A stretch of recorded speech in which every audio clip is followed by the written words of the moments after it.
Nous sommes en ce moment à Audincourt pour la manifestation qui s'est déroulée le 22, 23 et 24 octobre, la fête de la bande dessinée.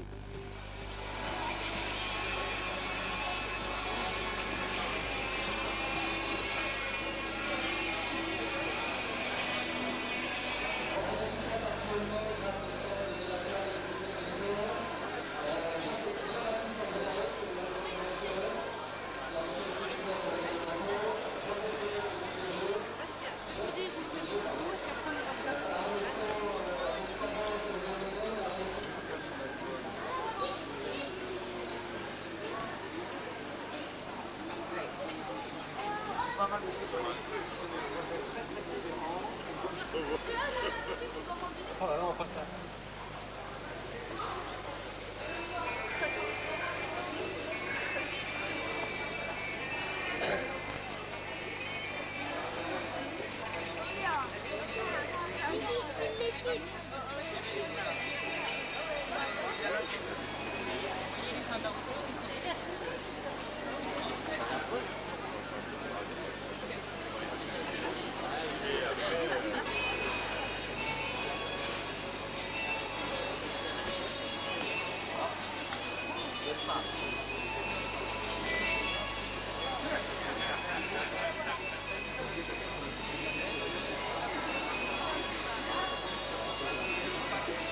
Fête de la BD et je suis donc en compagnie de monsieur Marcel Castioli qui est directeur adjoint et qui s'occupe des affaires culturelles de Audincourt.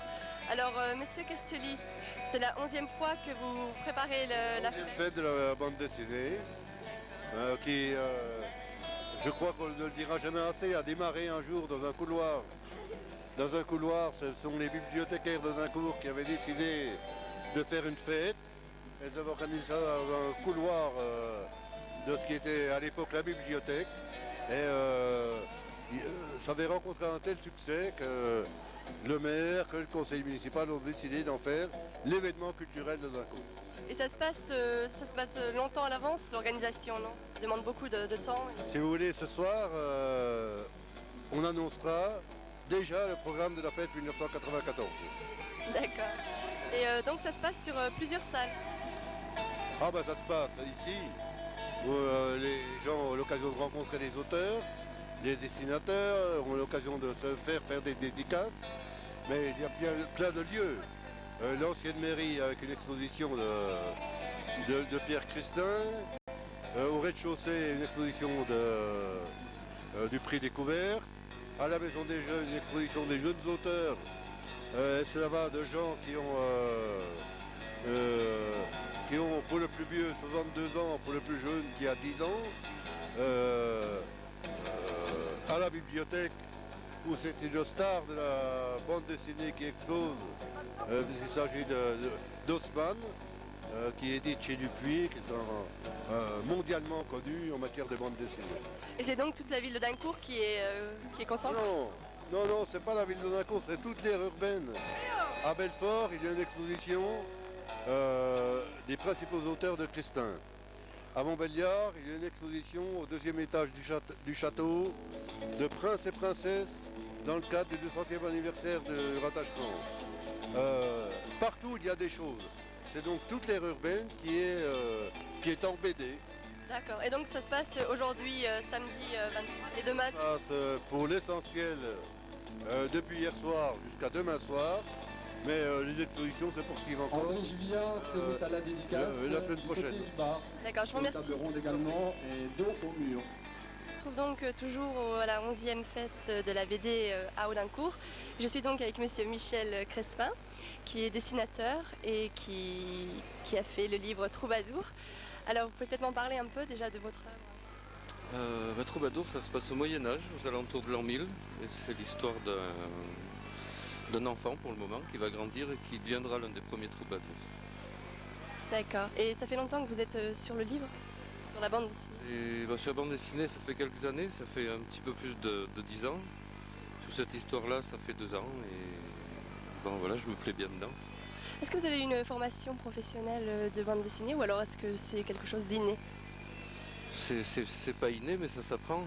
Ça s'apprend en faisant. Ce qui est important, c'est l'envie d'en faire Et ce qui te pousse à raconter des histoires, c'est l'envie de raconter des histoires. Enfin, tout le monde dit ça, hein, mais c'est ça. Est-ce que vous avez des conseils à donner pour de futurs dessinateurs, des personnes qui veulent se lancer Ben, c'est ça, c'est le principal. C'est être sûr qu'on a envie de faire ça et pas en démordre, quoi. Ça doit être difficile de se lancer quand même, non? C'est plus difficile actuellement qu'il y a quelques années, effectivement, puisque la bande dessinée est un petit peu en crise. Mais ouais, je crois que c'est la foi qui compte. D'accord, je vous remercie. Merci.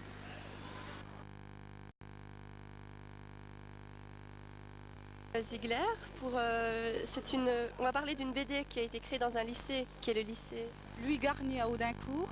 Audincourt. Et elle a été créée quand, la BD? Elle est sortie il n'y a pas longtemps, mais on a mis 1 an pour la créer. Peut-être me parler du dessinateur qui l'a créée, c'est un élève? Non, c'est Jean-François, mais je sais pas où il est là. C'est pas grave, il l'a fait donc en 1 an. Oui, Vous étiez combien à faire le... c'est une dizaine, et puis on a trouvé les scénarios, puis d'après les scénarios, c'est Jean-François qui a fait les dessins.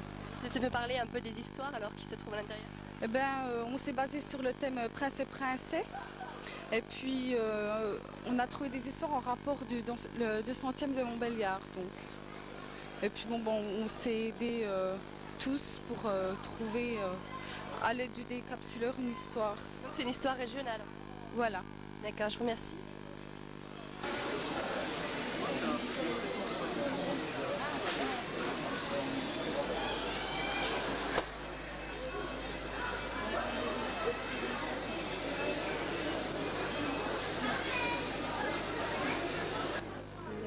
Je suis donc avec ces messieurs, s'il vous plaît. Oui, je vous écoute. C'est monsieur comment? Mick de Lynx. D'accord. Également Michael de Lynx. Ça dépend où vous vous trouvez, n'est-ce pas? D'accord, donc je suis avec Michael de Linz. Et donc qui est dessinateur dans le pays, qui aussi change de région. Alors vous allez me parler un petit peu de ce que vous faites en fait. Oui, c'est-à-dire que là, je dessine au stand le pays parce que je considère, en tant que Parisien, ne pas venir dans une région comme un conquérant. Je trouve que c'est déplacé pour la région. Vous voyez ce que je veux dire? Donc je deviens à ce moment-là un régionaliste. Et je fais ça partout où je vais, même dans des manifestations littéraires où la bande dessinée est représentée, en moins grande importance qu'ici, bien sûr. Voilà. Qu'est-ce qui vous a poussé donc à dessiner? Oh, vous savez, j'ai vécu très jeune dans un milieu d'artistes. Ma mère peignait, j'étais haut comme 3 pommes. La table m'arrivait à la hauteur des yeux, vous voyez ce que je veux dire, et le nez en dessous de la table. Et je voyais des gens qu'entourait ma mère, que je ne connaissais pas du tout. Pour moi, c'était des étrangers, ça ne m'intéressait pas du tout. Et c'était des gens comme Picasso, comme Van Dongen, comme des grands décorateurs, Michel Gincard, Dawkins, décorateurs de théâtre, etc. Et c'était des gens qui dessinaient très vite. Et puis, un dessin leur plaisait pas, hop, ils le froissaient et puis ils le jetaient.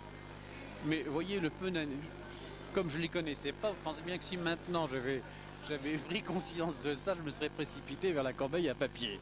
Mais bon. Alors si vous voulez, très tôt, j'ai eu dans le nez des odeurs d'essence de térébenthine, de papier, tout ça, ça parle, n'est-ce pas? Et ça m'est toujours resté. Mais en vérité, je devais être le Spielberg des temps modernes, malheureusement. Et alors, vous dessinez pour le pays? Vous faites quoi exactement dans le pays? Vous faites ce qui est humour ou...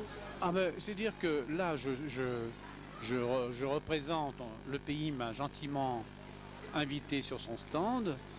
Il est vrai que j'aimerais bien qu'il fasse paraître La Jungle en folie dans les pages du pays, pourquoi pas. Ou autre chose, parce que je fais des strips également qui s'adapteraient parfaitement au Canard, au journal. Maintenant, c'est une question de décision du rédacteur en chef. Et je ne pense pas l'avoir rencontré. Je ne pense pas non plus l'avoir séduit. Je ne sais pas pourquoi. Enfin bon, c'est dommage parce que je pense qu'on aurait pu faire des affaires ensemble. Je vous remercie. Merci.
veux un alors.